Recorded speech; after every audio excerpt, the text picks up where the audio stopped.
Sejarah Syekh Magelung Sakti.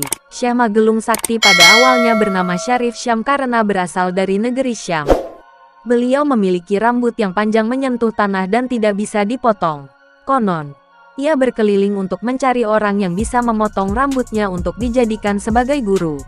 Banyak tokoh ternama yang penuh sejarah yang pernah menginjakkan kaki di Cirebon. Sebagian diantaranya akhirnya wafat dan dimakamkan di kota yang memiliki julukan Kota Udang ini. Salah satu tokoh yang dikenal dalam legenda di Tanah Jawa adalah Syekh Magelung Sakti. Kini, makam Syekh Magelung Sakti menjadi salah satu daya tarik kota Cirebon dan banyak dikunjungi wisatawan. Sejarah Syekh Magelung Sakti. Syekh Magelung Sakti pada awalnya bernama Syarif Syam karena berasal dari negeri Syam. Beliau memiliki rambut yang panjang menyentuh tanah dan tidak bisa dipotong. Konon, ia berkeliling untuk mencari orang yang bisa memotong rambutnya untuk dijadikan sebagai guru. Sesampainya di tanah Cirebon, Sunan Gunung Jati ternyata bisa memotong rambutnya dengan mudah dan akhirnya Syarif Syam berguru padanya dengan suka hati. Itulah sebabnya namanya berganti jadi Pangeran Soka. Syekh Magelung Sakti konon bisa mengalahkan Ki Gede Tarsana yang sangat sakti dan juga mendapatnya Nyi Mas Gandasari sebagai istrinya, yang dikenal sebagai perempuan yang sangat cantik dan sakti. Setelah keduanya dinikahkan oleh Sunan Gunung Jati, Syekh Magelung Sakti menyebarkan Islam di Tanah Jawa sampai akhir hayatnya dimakamkan di Karangkendal sehingga bergelar Pangeran Karangkendal. Di makam Syekh Magelung Sakti ini, Anda bisa mendapati sumur peninggalan tokoh tersebut, pendopo, pedalaman yang berisi pesekaran, paseban, dan banyak hal lainnya. Anda tidak akan dipungut tiket masuk, hanya sumbangan seikhlasnya. Lokasi makam Syekh Magelung Sakti. Makam Syekh Magelung Sakti ini terletak di Kampung Karang, Desa Karangkendala, Cirebon. Perjalanan dakwah Syekh Magelung. Syekh Magelung Sakti atau Syarif Syam atau Pangeran Soka atau Pangeran Karangkendal. Konon Syekh Magelung berasal dari negeri Syam, Syria, hingga kemudian dikenal sebagai Syarif Syam. Namun, ada pula yang berpendapat bahwa beliau berasal dari negeri Yaman. Syarif Syam memiliki rambut yang sangat panjang, rambutnya sendiri panjangnya hingga menyentuh tanah, oleh karenanya beliau lebih sering mengikat rambutnya gelung. Sehingga kemudian beliau lebih dikenal sebagai Syekh Magelung, Syekh dengan rambut yang tergelung. Mengapa beliau memiliki rambut yang sangat panjang? Karena rambutnya tidak bisa dipotong dengan apapun dan oleh siapapun. Karenanya, kemudian beliau berkelana dari satu tempat ke tempat lain untuk mencari siapa yang sanggup untuk memotong rambut panjangnya itu. Jika beliau berhasil menemukannya, orang tersebut akan diangkat sebagai gurunya. Hingga akhirnya beliau tiba di Tanah Jawa, tepatnya di Cirebon. Pada sekitar abad 15 di Karangkendal hidup seorang yang bernama Ki Tarsiman atau Ki Krayunan atau Ki Gede Karangkendal, bahkan disebut pula dengan julukan Buyut Selawe, karena mempunyai 25 anak dari istrinya bernama Nyi Sekar. Diduga, mereka itulah orang tua angkat Syarif Syam di Cirebon. Konon, Syarif Syam datang di pantai utara Cirebon mencari seorang guru seperti yang pernah ditunjukkan dalam tabirnya, yaitu salah seorang waliullah di Cirebon. Dan disinilah beliau bertemu dengan seorang tua yang sanggup dengan mudahnya memotong rambut panjangnya itu. Orang itu tak lain adalah Sunan Gunung Jati. Syarif Syam pun dengan gembira kemudian menjadi murid dari Sunan Gunung Jati, dan namanya pun berubah menjadi Pangeran Soka asal kata suka. Tempat di mana rambut Syarif Syam berhasil dipotong kemudian diberi nama Karanggetas. Setelah berguru kepada Sunan Gunung Jati di Cirebon, Syarif Syam atau Syekh Magelung Sakti diberi tugas mengembangkan ajaran Islam di wilayah utara. Beliau pun kemudian tinggal di Karangkendal, Kapetakan, sekitar 19 km sebelah utara Cirebon, hingga kemudian beliau lebih dikenal sebagai Pangeran Karangkendal.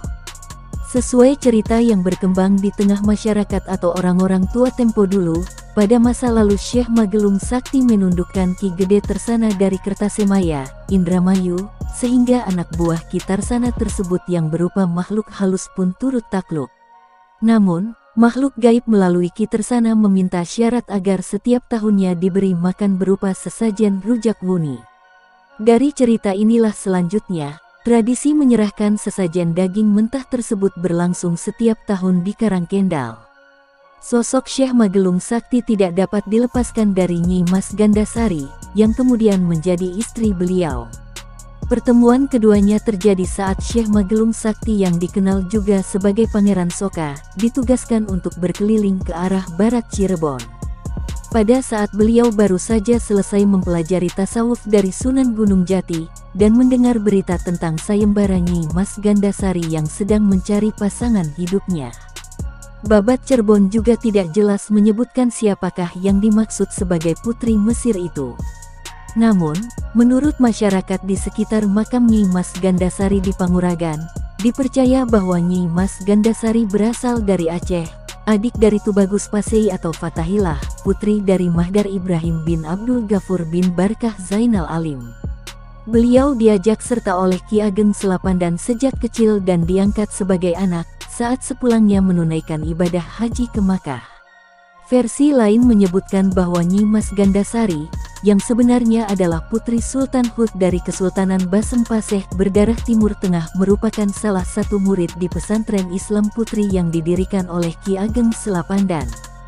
Konon, karena kecantikan dan kepandaiannya dalam ilmu bela diri, telah berhasil menipu pangeran dari Raja Galuh, sebuah negara bawahan dari kerajaan Hindu Galuh Pajajaran, yang kemudian menjadi raja dan bernama Prabu Cakraningrat.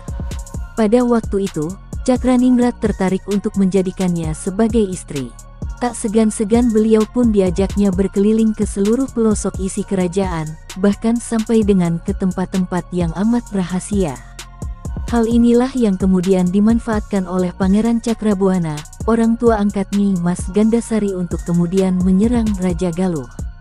Ki Ageng Selapandan yang juga adalah Ki Kuwu Cirebon waktu itu dikenal juga dengan sebutan Pangeran Cakrabuana, masih keturunan Prabu Siliwangi dari kerajaan Hindu Pajajaran, berkeinginan agar anak angkatnya, Nyi Mas Gandasari, segera menikah. Setelah meminta nasihat Sunan Gunung Jati, gurunya, keinginan ayahnya tersebut disetujui Putri Selapandan dengan syarat calon suaminya harus pria yang memiliki ilmu lebih dari dirinya. Meskipun telah banyak yang meminangnya, beliau tidak bisa menerimanya begitu saja dengan berbagai macam alasan dan pertimbangan. Oleh karenanya kemudian beliau pun mengadakan sayembara untuk maksud tersebut. Sejumlah pangeran, pendekar, maupun rakyat biasa dipersilakan berupaya menjajal kemampuan kesaktian sang putri. Siapapun yang sanggup mengalahkannya dalam ilmu bela diri maka itulah jodohnya. Banyak diantaranya pangeran dan ksatria yang mencoba mengikutinya tetapi tidak ada satupun yang berhasil. Seperti Ki Pekik, Ki Gede Pekandangan, Ki Gede Kapringan serta pendatang dari negeri Cina, Ki Dampu Awang atau Kiai Jangkar berhasil dikalahkannya. Hingga akhirnya Pangeran Soka memasuki arena sayembara. Meskipun keduanya tampak imbang, namun karena faktor kelelahan Nyi Mas Gandasari pun akhirnya menyerah dan kemudian berlindung di balik Sunan Gunung Jati. Namun, Pangeran Soka terus menyerangnya dan mencoba menyerang Nyi Mas Gandasari dan hampir saja mengenai kepala Sunan Gunung Jati. Tetapi sebelum tangan Pangeran Soka menyentuh Sunan Gunung Jati, Pangeran Soka menjadi lemas tak berdaya. Sunan Gunung Jati pun kemudian membantunya dan menyatakan bahwa tidak ada yang menang dan tidak ada yang kalah. Namun, kemudian keduanya dinikahkan oleh Sunan Gunung Jati. Selain berjasa dalam syiar Islam di Cirebon dan sekitarnya, Syarif Sam dikenal sebagai tokoh ulama yang mempunyai ilmu kanuragan tinggi pada zamannya. Beliau membangun semacam pesanggerahan yang dijadikan sebagai tempat beliau melakukan syiar Islam dan mempunyai banyak pengikut. Sampai dengan akhir hayatnya, Syekh Magelung Sakti dimakamkan di Karangkendal, dan sampai sekarang tempat tersebut selalu diziarahi orang dari berbagai daerah. Di situs makam Syekh Magelung Sakti terdapat sumur peninggalan tokoh ulama tersebut, Padasan Kramat, Depok, semacam pendopo Karangkendal, Jeramba, Kroya, Pegagan, Dukuh, Depok Kibuyut Tersana, dan pedalaman yang berisi pesekaran, paseban, serta makam Syekh Magelung Sakti sendiri. Keteladanan Syekh Magelung. Syekh Magelung adalah tokoh yang jarang disebutkan dalam berbagai babat dan cerita rakyat sebagai salah satu pelopor penyebaran Islam di Jawa. Beliau juga berdakwah bersama para ulama-ulama lain yang mempunyai modal tersendiri untuk menyebarkan agama Islam di Nusantara. Beliau umumnya dianggap bukan keturunan Jawa, berasal dari negeri Syam, Syria, hingga kemudian dikenal sebagai Syarif Syam. Namun, ada pula yang berpendapat bahwa beliau berasal dari negeri Yaman. Syekh Magelung memiliki semangat tinggi dalam memperjuangkan agama Islam. Awal dimulai dakwah dengan menumpas kejahatan. Penampilan yang sejuk, tutur bicara yang santun ketika beliau menyampaikan dakwah hingga dianggap tokoh yang mampu menenteramkan situasi yang sedang dilanda kekacauan pada waktu itu. Perlahan tapi pasti, masyarakat kelas bawah mulai berbondong-bondong memeluk agama Islam, mengikuti ajaran Syekh Magelung yang dengan bijak dan santun menyampaikan misi dalam dakwahnya. Syekh Magelung Sakti adalah seorang ulama murid Sunan Gunung Jati yang berpenampilan sangat khas, yaitu dengan menggelung rambut panjangnya. Konon rambutnya sendiri panjangnya hingga menyentuh tanah, karena tidak bisa dipotong dengan apapun dan oleh siapapun. Sehingga dia lebih sering mengikat rambutnya gelung, kemudian dikenal sebagai Syekh Magelung, Syekh dengan rambut yang tergelung. Berdasarkan babat Cirebon, Syekh Magelung Sakti berasal dari negeri Syam, Syria, dengan panggilan Syarif Syam.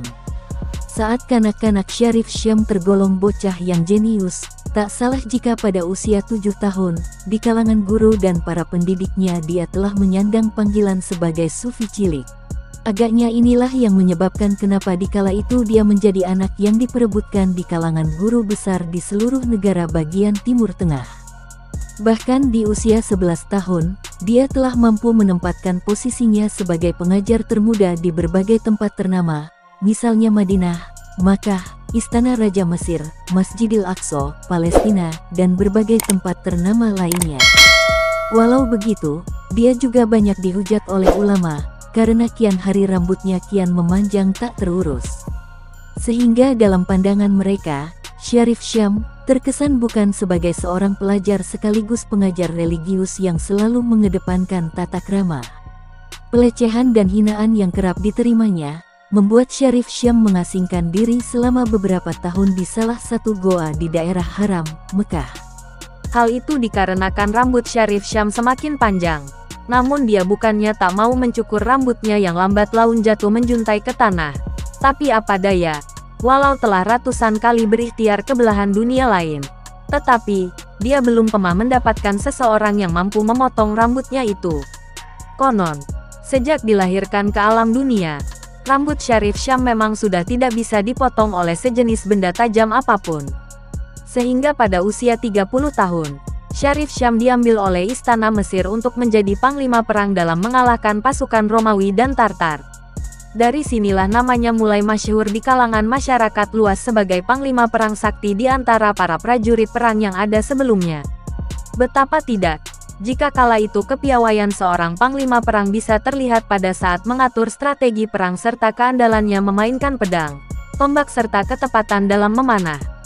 Berbeda dengan Syarif Syam yang akhirnya dikenal dengan sebutan Panglima Muhammad Syam Magelung Sakti.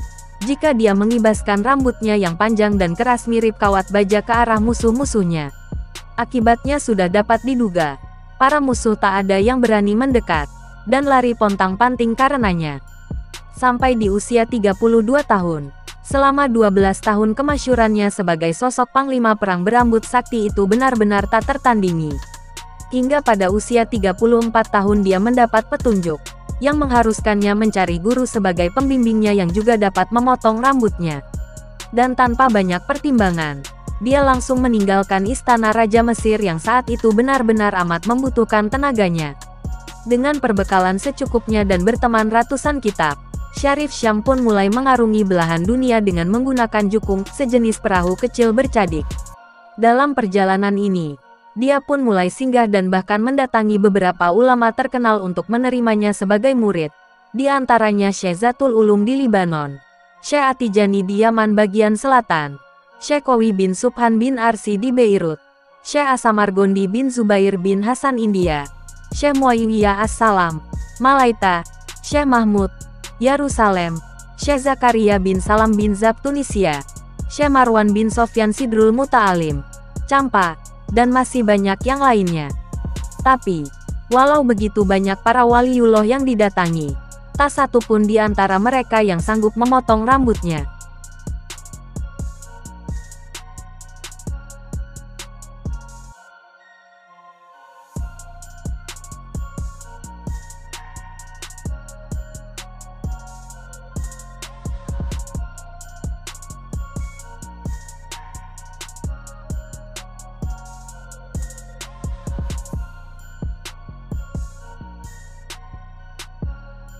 Karomah Syekh Magelung Sakti. Syekh Magelung Sakti adalah seorang ulama murid Sunan Gunung Jati yang berpenampilan sangat khas, yaitu dengan menggelung rambut panjangnya. Konon rambutnya sendiri panjangnya hingga menyentuh tanah, karena tidak bisa dipotong dengan apapun dan oleh siapapun. Sehingga dia lebih sering mengikat rambutnya gelung, kemudian dikenal sebagai Syekh Magelung, Syekh dengan rambut yang tergelung. Berdasarkan babat Cirebon, Syekh Magelung Sakti berasal dari negeri Syam, Syria, dengan panggilan Syarif Syam. Saat kanak-kanak Syarif Syam tergolong bocah yang jenius, tak salah jika pada usia 7 tahun, di kalangan guru dan para pendidiknya dia telah menyandang panggilan sebagai sufi cilik. Agaknya inilah yang menyebabkan kenapa dikala itu dia menjadi anak yang diperebutkan di kalangan guru besar di seluruh negara bagian Timur Tengah. Bahkan di usia 11 tahun, dia telah mampu menempatkan posisinya sebagai pengajar termuda di berbagai tempat ternama, misalnya Madinah, Makkah, Istana Raja Mesir, Masjidil Aqsa, Palestina, dan berbagai tempat ternama lainnya. Walau begitu, dia juga banyak dihujat oleh ulama, karena kian hari rambutnya kian memanjang tak terurus. Sehingga dalam pandangan mereka, Syarif Syam terkesan bukan sebagai seorang pelajar sekaligus pengajar religius yang selalu mengedepankan tata krama. Pelecehan dan hinaan yang kerap diterimanya, membuat Syarif Syam mengasingkan diri selama beberapa tahun di salah satu goa di daerah Haram, Mekah. Hal itu dikarenakan rambut Syarif Syam semakin panjang. Namun dia bukannya tak mau mencukur rambutnya yang lambat laun jatuh menjuntai ke tanah, tapi apa daya, walau telah ratusan kali berikhtiar ke belahan dunia lain, tetapi dia belum pernah mendapatkan seseorang yang mampu memotong rambutnya itu. Konon, sejak dilahirkan ke alam dunia, rambut Syarif Syam memang sudah tidak bisa dipotong oleh sejenis benda tajam apapun. Sehingga pada usia 30 tahun, Syarif Syam diambil oleh Istana Mesir untuk menjadi panglima perang dalam mengalahkan pasukan Romawi dan Tartar. Dari sinilah namanya mulai masyhur di kalangan masyarakat luas sebagai panglima perang sakti di antara para prajurit perang yang ada sebelumnya. Betapa tidak, jika kala itu kepiawaian seorang panglima perang bisa terlihat pada saat mengatur strategi perang serta keandalannya memainkan pedang, tombak serta ketepatan dalam memanah. Berbeda dengan Syarif Syam yang akhirnya dikenal dengan sebutan Panglima Muhammad Syam Magelung Sakti, jika dia mengibaskan rambutnya yang panjang dan keras mirip kawat baja ke arah musuh-musuhnya. Akibatnya sudah dapat diduga, para musuh tak ada yang berani mendekat dan lari pontang-panting karenanya. Sampai di usia 32 tahun, selama 12 tahun kemasyhurannya sebagai sosok Panglima Perang berambut sakti itu benar-benar tak tertandingi. Hingga pada usia 34 tahun dia mendapat petunjuk yang mengharuskannya mencari guru sebagai pembimbingnya yang juga dapat memotong rambutnya. Dan tanpa banyak pertimbangan, dia langsung meninggalkan Istana Raja Mesir yang saat itu benar-benar amat membutuhkan tenaganya. Dengan perbekalan secukupnya dan berteman ratusan kitab, Syarif Syam pun mulai mengarungi belahan dunia dengan menggunakan jukung, sejenis perahu kecil bercadik.